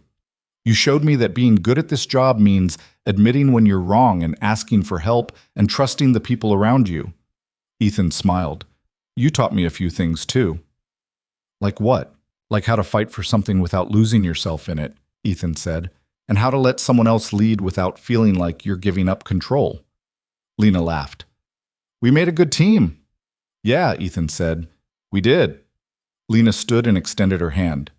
Good luck, Ethan. Ethan shook it. Good luck, Lena. She left, and Ethan sat there for a long time, staring at the empty chair across from him. He was going to miss her, but he was also proud of her, and that felt like the right way to say goodbye. The months after Lena left were different. Ethan was running the Vanguard project solo now, and the weight of it was real. But it wasn't crushing. He'd learned how to carry it without letting it consume him. He set boundaries, hard ones. No emails after 6 p.m., no work on weekends unless it was absolutely critical. And every Tuesday and Thursday, he left the office at 3 to pick up Jonah from school and spend the afternoon with him. It wasn't perfect. There were still late nights and stressful calls and moments when he felt like he was barely keeping his head above water. But he was keeping his head above water. And that was the point. One Thursday afternoon, Ethan and Jonah were at the park, throwing a baseball back and forth. Jonah's aim was getting better. He didn't drop the ball nearly as much as he used to. Dad? Jonah said, winding up for a throw. Yeah? Do you ever miss Mom? The question caught Ethan off guard. Jonah threw the ball. Ethan caught it and held it for a moment. Sometimes, Ethan said honestly, but not the way you think. What do you mean? Ethan threw the ball back. I don't miss the person she was at the end, but I miss the person she used to be.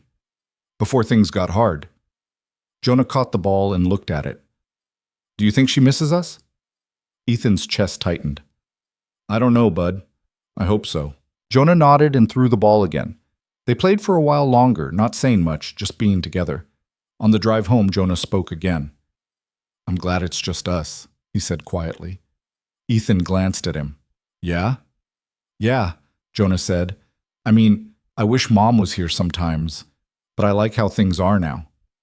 Ethan's throat closed. Me too, bud. They drove the rest of the way in silence, and when they got home, Jonah ran inside to feed Captain. Ethan stood in the driveway for a moment, looking at the house, the life they'd built together, just the two of them. It wasn't the life he'd imagined, but it was a good life, a real life, and that was enough. 6 months after the board approval, the Vanguard project hit its first major milestone. Infrastructure in Southeast Asia was fully operational. The East African expansion was ahead of schedule, and the European operations were running at 95% capacity. Gerald called Ethan into his office. I wanted to show you something, Gerald said, pulling up a report on his screen. Revenue projections for the next quarter. Ethan leaned in and read the numbers. His eyes widened. We're exceeding projections by 18%, Gerald said, across the board. Ethan exhaled. That's incredible. It's more than incredible, Gerald said. It's proof that you were right. The board was skeptical. Hell, I was skeptical. But you saw something the rest of us didn't. Ethan shook his head. It wasn't just me. It was Lena and Amara and Mark and everyone who believed in it. Gerald smiled. True. But you were the one who started it. You walked into that boardroom when no one wanted you there and made us listen. Ethan looked at him. I just didn't want to see it fail. It didn't fail, Gerald said. It succeeded, because of you. Ethan left Gerald's office and walked back to his desk. He sat down and stared at his computer screen, letting the weight of it sink in. He'd done it. Not perfectly, not smoothly, but he'd done it. That evening, Ethan picked up Jonah from school and took him out for pizza. Their usual spot, the one with the red checkered tablecloths and the jukebox in the corner. Jonah ordered pepperoni. Ethan got a veggie slice. Dad? Jonah said, mouthful of pizza. Yeah? Are you happy? Ethan paused. What makes you ask that? Jonah shrugged. You seem different lately, like lighter. Ethan smiled. Yeah, bud, I am happy. Good, Jonah said. You should be. They finished their pizza and walked out into the cool evening air. The streetlights were just starting to flicker on, casting warm pools of light across the sidewalk. As they walked to the car, Ethan realized something. Happiness wasn't something you achieved. It wasn't a destination or a milestone or a box you checked. It was something you built, day by day, choice by choice. And sometimes it meant walking away from something you loved to protect something you loved more. And sometimes it meant coming back to prove you could do both. A few weeks later, Ethan got an email from Lena. She'd been in Singapore for 3 months and was settling in well. The job was challenging, but rewarding. She missed the team. She didn't miss the winters. At the end of the email, she wrote, I've been thinking a lot about what you said, about making sure I'm doing what I actually want, not what I think I'm supposed to want. And I think I'm finally starting to understand the difference. Thank you for that. And thank you for being the kind of partner who made me better instead of smaller. I hope we get to work together again someday. Ethan read the email twice, then replied, I hope so too. And for what it's worth, you made me better too. Good luck out there, Lena. You're going to do great things. He hit send and closed his laptop. That night, after Jonah was asleep, Ethan sat on the porch with a beer and looked up at the stars. The air was cool, the sky clear. Somewhere in the distance, a dog barked. A car passed by, headlights sweeping across the street. Ethan thought about everything that had happened over the past year. The boardroom, the presentation, Tanzania, Lena, the project, Jonah, all of it. And he realized something important. Success wasn't about never falling. It was about getting back up when everyone expected you to stay down. It was about proving that walking away didn't mean you were weak. It meant you were strong enough to choose what mattered. And coming back didn't mean you were desperate. It meant you were ready. Ethan had spent so long afraid of failing, afraid of not being enough, afraid of losing what he'd worked so hard to build. But the truth was simpler than that. You didn't have to be perfect. You just had to be present. You didn't have to have all the answers. You just had to be willing to ask the right questions. And you didn't have to do it alone. You just had to be brave enough to let people in. Ethan finished his beer and went inside. He checked on Jonah one more time, pulling the blanket up over his shoulders and brushing the hair back from his forehead. Then he went to bed, and for the first time in a long time, he slept soundly. The next morning, Ethan woke up early and went for a run. The city was still quiet, the streets empty except for a few delivery trucks and early commuters. He ran hard, pushing himself, feeling the burn in his lungs and the ache in his legs. By the time he got back, the sun was rising. He showered, made breakfast, and woke Jonah up for school. Morning, bud, Ethan said, opening the curtains. Jonah groaned and pulled the blanket over his head. 5 more minutes. Ethan laughed. You said that yesterday. Come on, breakfast is ready. Jonah dragged himself out of bed and stumbled downstairs. They ate together, eggs and toast, orange juice, the usual. What are you doing today? Jonah asked. Meetings, Ethan said. Calls, the usual. What about you? We're presenting our solar system projects, Jonah said. I think mine is the best. Ethan grinned. Of course it is. They finished breakfast and Ethan drove Jonah to school. As his son climbed out of the car, he turned back. Dad? Yeah? Thanks for being here. Ethan's throat tightened. Always, bud. Jonah waved and ran inside. Ethan sat there for a moment, watching the door close behind him. Then he drove to the office. When he got there, Mark was waiting in the conference room with a stack of reports. "Morning," Mark said. "We've got updates from Romania and Kenya. Both teams are ahead of schedule."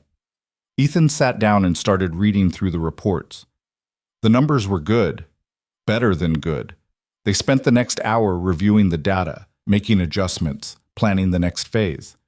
And as Ethan worked, he realized something. This was what he'd been fighting for. Not the title, not the recognition, not even the success. This, the work, the challenge, the satisfaction of building something that mattered. But more than that, the balance. The ability to be present for his son and still chase something meaningful. The ability to lead without losing himself. The ability to fall and get back up and keep going. That was the real victory. At the end of the day, Ethan packed up his laptop and headed home. He stopped at the store to pick up groceries, then drove back to the house. Jonah was already there, doing homework at the kitchen table. "How was the presentation?" Ethan asked. "Good," Jonah said. "Mrs. Holloway said mine was the most creative." Ethan smiled. "That's great, bud." They made dinner together, spaghetti again, Jonah's favorite. They ate and talked and laughed, and later, after Jonah was in bed, Ethan sat on the couch and thought about everything. A year ago, he'd been lost, broken, convinced that he'd thrown away his career for nothing, but he hadn't thrown it away. He'd chosen something more important, and in choosing that, he'd found a way back, not to who he used to be, but to who he was meant to become. Someone who could hold two things at once: ambition and love, strength and vulnerability, the drive to succeed, and the wisdom to know when to stop. Someone who understood that being a good father didn't mean giving up on himself, and being a good leader didn't mean sacrificing everything else. It just meant showing up, every day, for both. And that was enough, more than enough. It was everything. Ethan stood and walked to the window. The street was quiet, the houses dark except for a few porch lights. He looked at his reflection in the glass, older now, a little more weathered, but still standing, still here, still fighting. And he realized something important. This wasn't the end of the story. It was just the beginning of the next chapter. There would be more challenges, more setbacks, more moments when he'd have to choose between what was easy and what was right.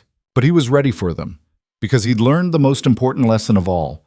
You don't have to be perfect to succeed. You just have to be willing to try, to fall, to get back up, and to keep going, no matter what. Ethan turned off the light and went to bed, and as he lay there in the dark, he smiled, because he knew something now that he hadn't known a year ago. He was exactly where he was supposed to be. And tomorrow, he'd wake up and do it all again. Not because he had to, but because he wanted to, and that made all the difference. The lake house smelled like pine and old wood and something faintly sweet, maybe the wildflowers growing along the edge of the water. Ethan stood on the porch, coffee in hand, watching the morning light spread across the surface of the lake like liquid gold. The world was quiet here. No phones ringing, no emails pinging, just the sound of water lapping against the dock and birds calling to each other in the trees. Behind him, the screen door creaked open. Jonah stepped out, still in his pajamas, hair sticking up in every direction. "Morning, bud," Ethan said. Jonah yawned and came to stand beside him. "It's pretty here." "Yeah," Ethan said, "it is." They'd driven up Friday afternoon, just the two of them, and spent the weekend doing nothing important. Fishing off the dock, skipping stones, making sandwiches that fell apart before they could eat them. It was the kind of weekend Ethan used to dream about when he was buried in work. Simple, unhurried, real. Jonah looked up at him. "Can we stay one more day?" Ethan smiled. "We have to go back tomorrow. You've got school." "I know," Jonah said, "but it's nice here." "It is," Ethan agreed, "but home's nice too." Jonah nodded and went back inside to get dressed. Ethan stayed on the porch a little longer, letting the stillness settle over him. The past few weeks had been a whirlwind. Meetings, emails, conference calls with teams in 6 different time zones. The Vanguard project was officially underway. Infrastructure was being built, partnerships were being formalized, everything they'd fought for was happening, and Ethan was part of it. But he wasn't consumed by it. That was the difference now. He'd learned how to hold two things at once: ambition and presence. work and life, the drive to build something, and the wisdom to know when to step back. It hadn't been easy, and it still wasn't perfect, but it was better, and better was enough. Later that morning, they packed up the car and started the drive home. Jonah fell asleep in the back seat, head against the window, mouth slightly open. Ethan glanced at him in the rear-view mirror and felt that familiar tightness in his chest, the one that came from loving someone so much it almost hurt. He'd spent so long afraid of failing Jonah, afraid that choosing work meant abandoning his son, afraid that choosing his son meant giving up on himself.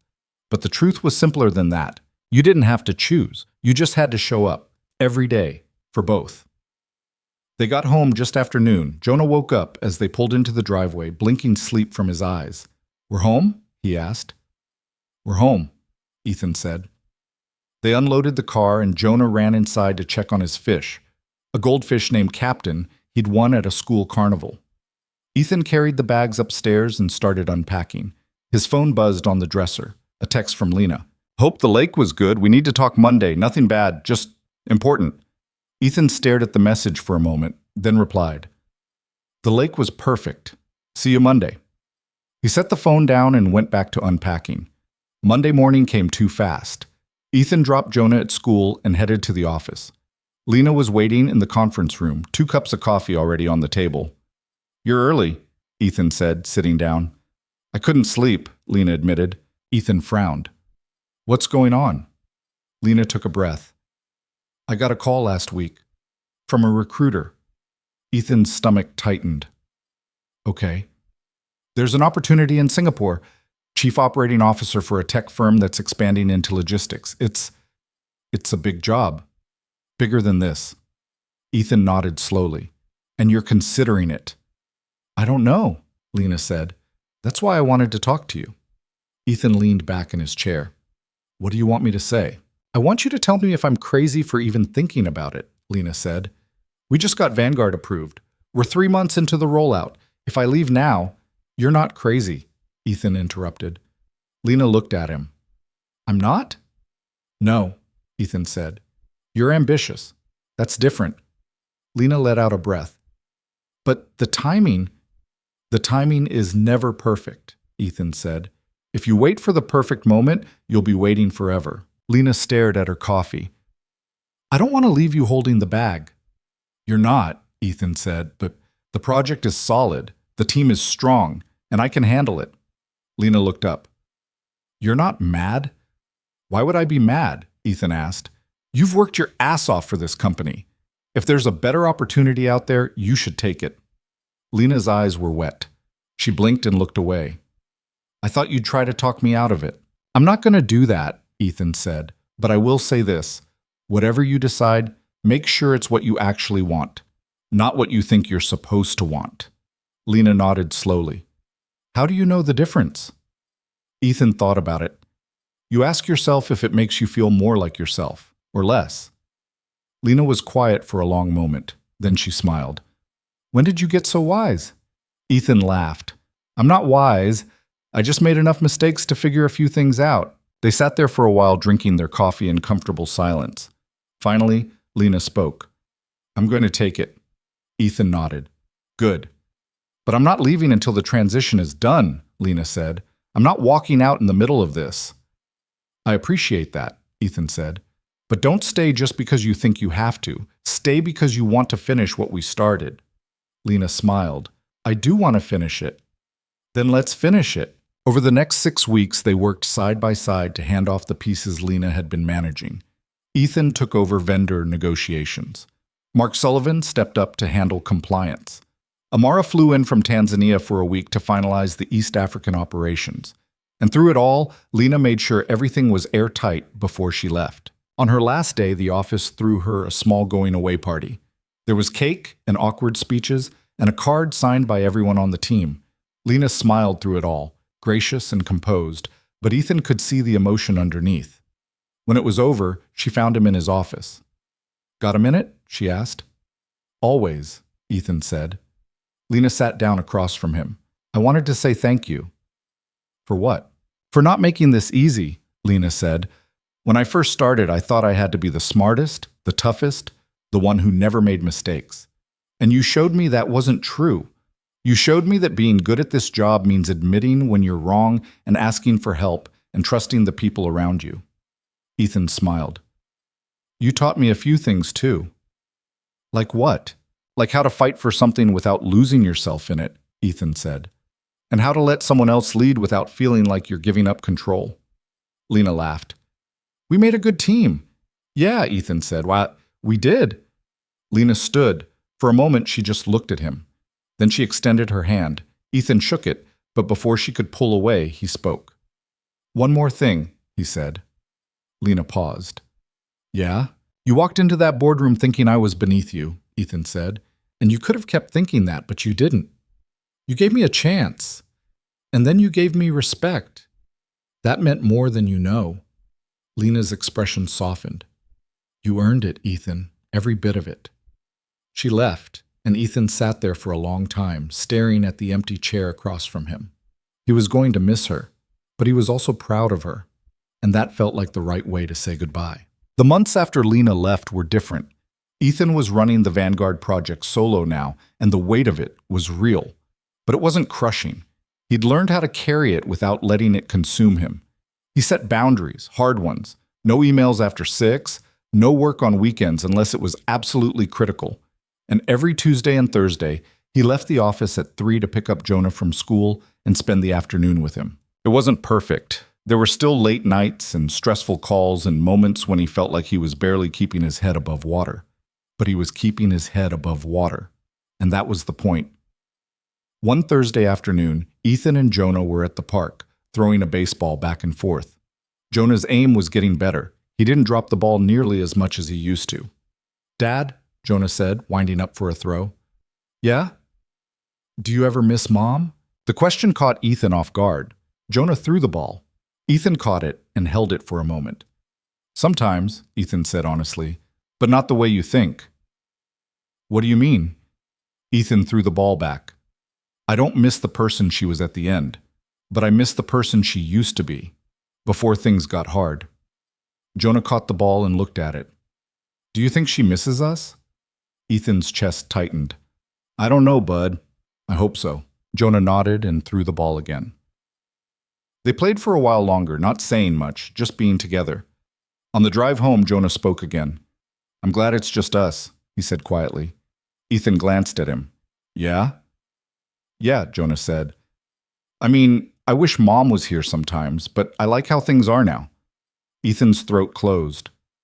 Me too, bud. They drove the rest of the way in silence, and when they got home, Jonah ran inside to feed Captain. Ethan stood in the driveway for a moment, looking at the house, the life they'd built together, just the two of them. It wasn't the life he'd imagined, but it was a good life, a real life, and that was enough. 6 months after the board approval, the Vanguard project hit its first major milestone. Infrastructure in Southeast Asia was fully operational. The East African expansion was ahead of schedule, and the European operations were running at 95% capacity. Gerald called Ethan into his office.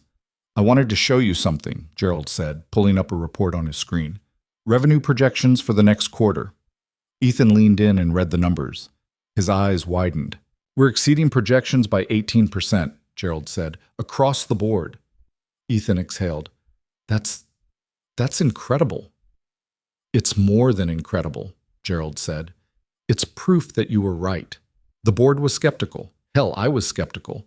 But you saw something the rest of us didn't. Ethan shook his head. It wasn't just me. It was Lena and Amara and Mark and everyone who believed in it. Gerald smiled. True. But you were the one who started it. You walked into that boardroom when no one wanted you there and made us listen. Ethan looked at him. I just didn't want to see it fail. It didn't fail, Gerald said. It succeeded. Because of you. He stood and extended his hand. I'm reinstating your position, officially. Senior Vice President of Strategic Operations, and I'm giving you full authority over the next phase of expansion. Ethan stared at him.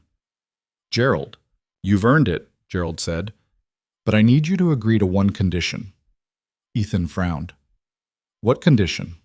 Balance, Gerald said. You work your ass off, Ethan, And I respect that. But you're no good to this company if you burn out. So I need you to promise me you'll keep taking care of yourself and your son. Ethan's throat tightened. I promise.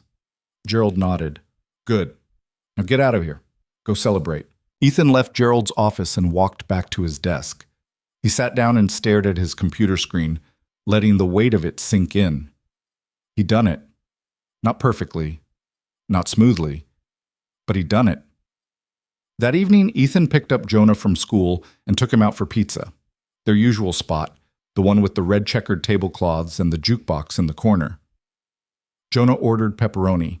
Ethan got a veggie slice. Dad? Jonah said, mouth full of pizza. Yeah? Are you happy? Ethan paused. What makes you ask that? Jonah shrugged. You seem different lately, like lighter. Ethan smiled. Yeah, bud, I am happy. Good, Jonah said. You should be. They finished their pizza and walked out into the cool evening air. The streetlights were just starting to flicker on, casting warm pools of light across the sidewalk. As they walked to the car, Ethan thought about everything that had happened over the past year. The boardroom, the presentation, Tanzania, Lena, the project, Jonah, all of it.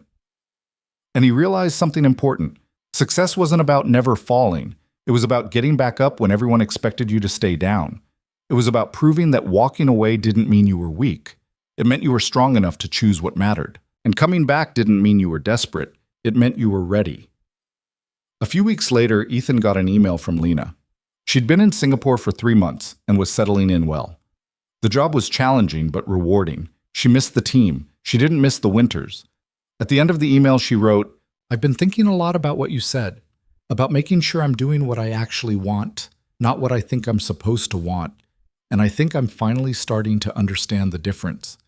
You taught me that it's okay to be human, to admit when you're wrong, to ask for help, and I'm grateful for that. I hope we get to work together again someday. Ethan read the email twice, then replied, You made me better too, Lena. You reminded me that I still had something to prove, not to anyone else, but to myself. Good luck out there. You're going to do great things. He hit send and closed his laptop. That night, after Jonah was asleep, Ethan sat on the porch with a beer and looked up at the stars. The air was cool, the sky clear. Somewhere in the distance, a dog barked. A car passed by, headlights sweeping across the street. Ethan thought about his ex-wife, about the note she'd left, about the way she'd walked away without looking back. For a long time, he'd carried anger about that, resentment, a feeling that he'd been abandoned. But sitting here now, he realized something. She'd been right about one thing. He was better at this than she ever was. Not because he was perfect, not because he had all the answers, but because he'd stayed, because he'd chosen Jonah, because he'd figured out how to be both a father and a man with ambition. And that was worth more than any title or promotion or validation from a boardroom full of executives. The next morning, Ethan woke up early and went for a run. The city was still quiet, the streets empty except for a few delivery trucks and early commuters. He ran hard, pushing himself, feeling the burn in his lungs and the ache in his legs. By the time he got back, the sun was rising. He showered, made breakfast, and woke Jonah up for school. Morning, bud, Ethan said, opening the curtains. Jonah groaned and pulled the blanket over his head. 5 more minutes, Ethan laughed. You said that yesterday. Come on, breakfast is ready. Jonah dragged himself out of bed and stumbled downstairs. They ate together, eggs and toast, orange juice, the usual. What are you doing today? Jonah asked. Meetings, Ethan said. Calls, the usual. What about you? We're starting a new project in science, something about ecosystems. Ethan grinned. Sounds cool. Yeah, Jonah said. I'm going to do mine on coral reef. That's a good choice. They finished breakfast and Ethan drove Jonah to school. As his son climbed out of the car, he turned back. Dad? Yeah? Thanks for being here. Ethan's throat tightened. Always, bud. Jonah waved and ran inside. Ethan sat there for a moment, watching the door close behind him.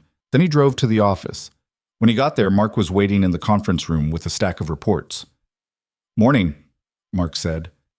We've got updates from Romania and Kenya. Both teams are ahead of schedule. Ethan sat down and started reading through the reports. The numbers were good, better than good. They spent the next hour reviewing the data, making adjustments, planning the next phase. And as Ethan worked, he thought about something his father had told him years ago, back when Ethan was just starting his career. Success isn't about how high you climb, his father had said. It's about whether you remember who you are on the way up, and whether you're still that person when you get there. At the time, Ethan hadn't understood. But he understood now. Because the truth was, he'd climbed. He'd fallen. He'd climbed again. And through all of it, he'd never stopped being a father. Never stopped being the kind of man who showed up for his son. That was the real victory. Not the project, not the title, not the recognition, but the fact that he'd managed to hold on to both pieces of himself, the ambitious strategist and the loving father, and make them fit together. It wasn't easy, it wasn't smooth, but it was real. And real was better than perfect any day. At the end of the day, Ethan packed up his laptop and headed home. He stopped at the store to pick up groceries, then drove back to the house. Jonah was already there, doing homework at the kitchen table. "How was school?" Ethan asked. "Good," Jonah said. "We started the ecosystem project. I'm doing coral reefs." Ethan smiled. "That's great, bud." They made dinner together, spaghetti again, Jonah's favorite. They ate and talked and laughed. And later, after Jonah was in bed, Ethan sat on the couch and thought about everything. He thought about Lena, halfway around the world, building something new. He thought about Amara in Tanzania, running operations with the same fierce independence that had made her so invaluable. He thought about Gerald and the board and everyone who'd doubted him and everyone who'd believed. And he thought about Jonah, asleep upstairs, dreaming about coral reefs and science projects and all the small, important things that made up a 7-year-old's world. This was his life now. Not perfect, not easy, but good, real, whole. And that was everything. Ethan stood and walked to the window. The street was quiet, the houses dark except for a few porch lights. He looked at his reflection in the glass, older now, a little more weathered, but still standing, still here, still fighting. And he realized that the lesson wasn't about winning or losing. It was about showing up every single day. For the people who counted on you, for the work that mattered, for yourself. You didn't have to be perfect. You just had to be present. You didn't have to have all the answers. You just had to be willing to ask the right questions. And you didn't have to do it alone. You just had to be brave enough to let people in. Ethan turned off the light and went to bed. And as he lay there in the dark, he smiled. Because he knew something now that he hadn't known a year ago. He was exactly where he was supposed to be. And tomorrow, he'd wake up and do it all again. Not because he had to, but because he wanted to. And that made all the difference.